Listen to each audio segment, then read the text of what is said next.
인생의 후반전을 시작합니다. 30번째 성장하는 사람. 오늘이 인생 후반전을 시작합니다. 마지막 챕터입니다. 남은 인생을 생애 최고의 시간으로 만들 수 있을까? 그 비결은 매일 성장하는 것이다. 후반전도 끝까지 경기를 치러야 한다. 남은 인생도 내 삶의 운동장인 것이다. 그런데 전반전과 뛰는 목적이 달라져 있다. 전반전은 무조건 전력 질주하였다면 후반전은 가치와 의미를 생각하며 뛰는 시간이다. 인생의 후반전을 아름답게 그리고자 하여도 아직 전반전을 완전히 끝낸 것은 아니다. 아직 직장을 계속 다니고 있고 자녀들에게 신경을 써야 한다. 전반전에 바라보던 인생과 후반전에 바라볼 인생이 달라져 있다. 후반전에 내가 추구하고 나아가야 할 인생은 적어도 나만을 위한 것은 아니다. 나의 성장으로 함께 성장할 사람들을 돕기 위함이다. 돕기도 하지만 사실 함께 성장한다. 서로의 성장을 기뻐하고 배우고 도전하기 위해 함께 걸어간다. 나 자신의 성장을 위해서는 노력한다.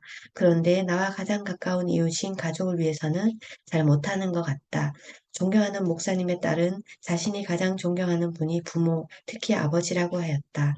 실제 그 목사님은 딸의 의견을 존중하고 결정적 순간에 부모의 바람을 내려놓고 자녀가 스스로 선택하도록 도와주었다.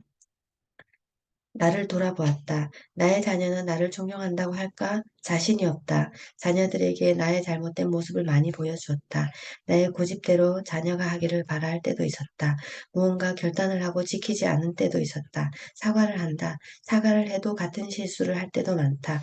못난 모습을 보여주기도 하고 가끔 극복하고 일어서는 모습을 보여줄 때도 있다. 존경을 받기에는 턱없이 부족하다. 존경을 받지 못하더라도 노력하는 모습은 보여주고 싶다. 자녀들도 실패할 때 극복하려고 노력했으면 한다. 지난 여름 대학생인 둘째 딸이 그동안 해온 음악인의 길을 자기가 가야 할 길이 아닌 것 같다고 했다. 부모가 하라고 해서 했다고 했다. 그 말을 존경하는 목사님 앞에서 했다. 나와 남편은 너무나 부끄러웠다.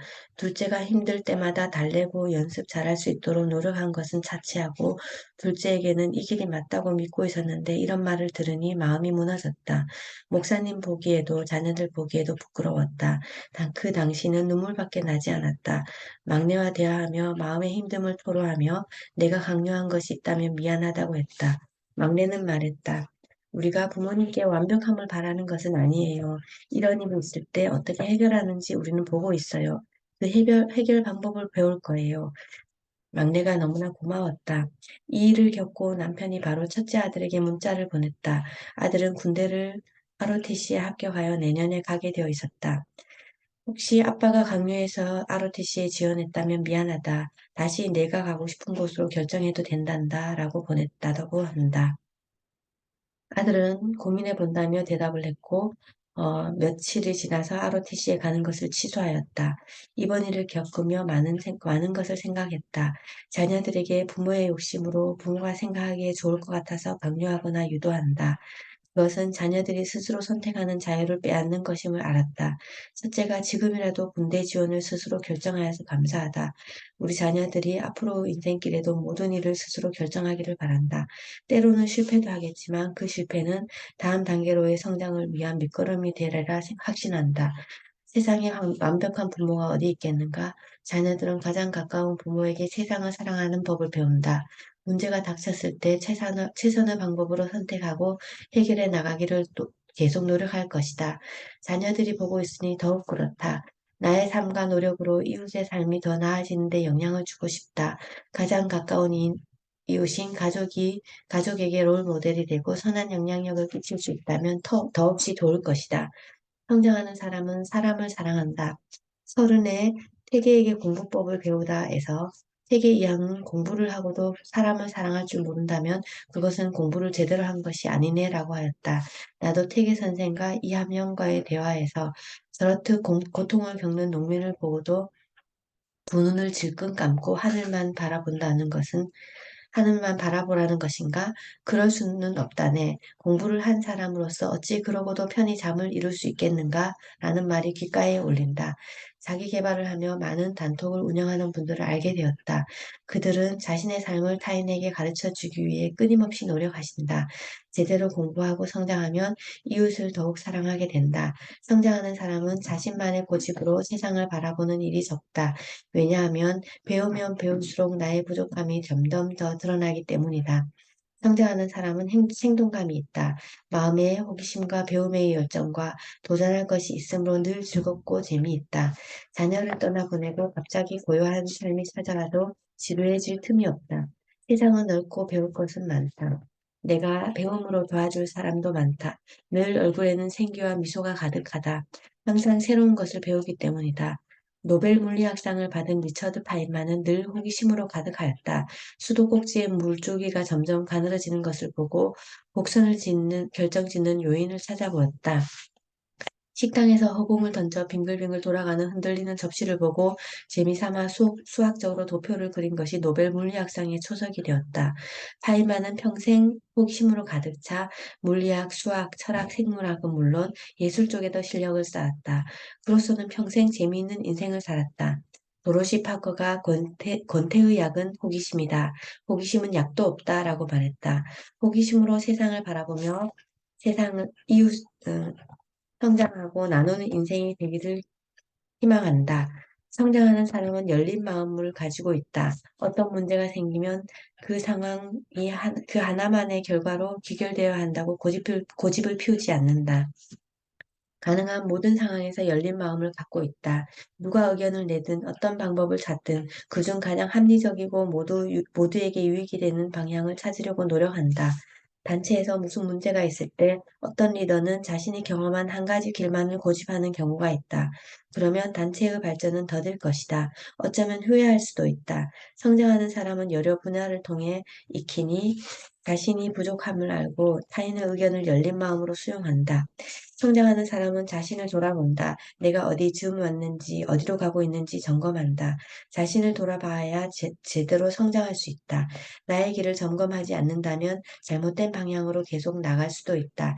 또한 생각지도 않은 일로 인해 수정해야 할 수도 있는데 돌아보지 않으면 지나칠 수도 있다.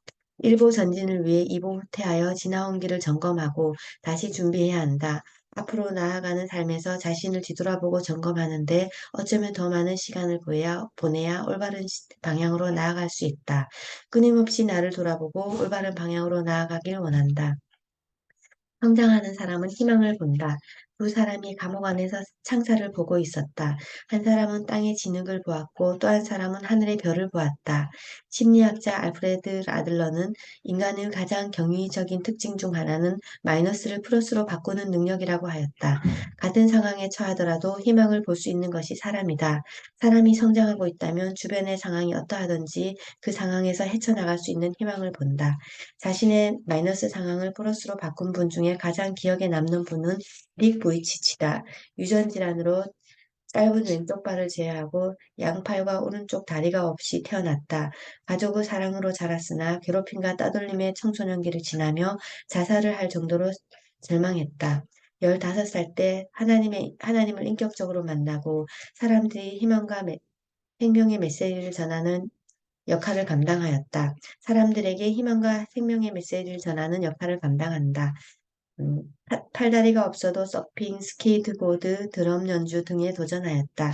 2008년으로 기억하는데 내가 사는 금정구에 체육공원에 오셔서 강의를 하시고 한 명씩 허깅을 하였다. 내 차례가 왔다. 허깅할 때 가슴이 뭉클하고 뜨거운 눈물이 저절로 나왔다. 이분을 통해 하나님의 일하심이 느껴졌다. 닉 부이치치는 끊임없이 새로운 것을 배우고 성장하셨다. 또한 자신의 모습으로 타인에게 희망과 생명의 메시지를 전하는 일을 하셨다. 나라면 이렇게 할 수 있겠는가? 이분은 자신의 마이너스 상황을 플러스로 바꾼 것은 물론 세상에 더 큰 플러스의 정신을 흘려보내주셨다. 그분의 삶을 통해 내가 성장해야 할 이유를 찾는다. 성장하는 사람은 자기 연민에 빠지지 않는다. 연민은 좋은 것이다. 연민이 타인을 위해 있다면 타인의 아픔에 공감하고 도움이 필요한 사람에게 도움을 주는 이타적인 삶을 살 수 있다. 그러나 자기 자신에 대한 연민은 불쌍한 내 인생이라는 감정에 매몰될 수 있다. 자기 연민에 빠지는 것은 중독과 같은 효과가 있다. 혼자 빠져나오기도 힘들다. 옆의 사람도 힘든데 힘들게 한다. 자기 연민에 빠지면 자신을 초라하게 하고 심지어는 추하게도 한다. 꼬리에 꼬리를 무는 나쁜 생각을 하게 된다. 그러나 만일 미래를 향해 성장하고 있다면 이러한 생각을 몰아낼 수 있다. 성장하면 스스로가 가치 있다고 여겨지기 때문이다. 또한 무언가 세상에 기여한다는 느낌도 있다.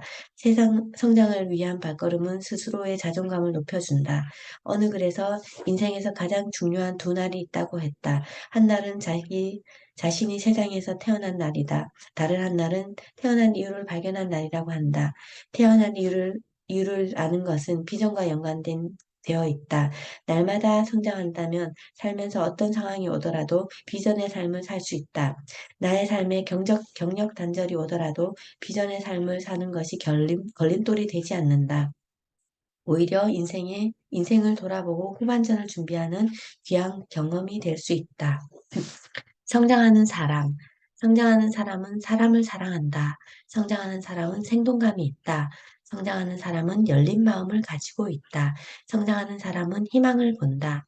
성장하는 사람은 불쌍한 내 인생이라는 자기 연민에 빠지지 않는다. 공부를 하고도 사람을 사랑할 줄 모른다면 그거는 공부를 제대로 한 것이 아니네. 세계유황의 말씀이 귓가에 울립니다. 네, 오늘까지 제 책 인생의 후반전을 시작합니다. 책을 다 읽었습니다. 중간에 중복되는 부분은 뺀 부분도 있습니다. 그동안 함께 수고해 주셔서 감사드립니다. 감사합니다. 음, 인생의 후반전에 멋진 인생을 살아가기를 기도합니다. 안녕히 계세요.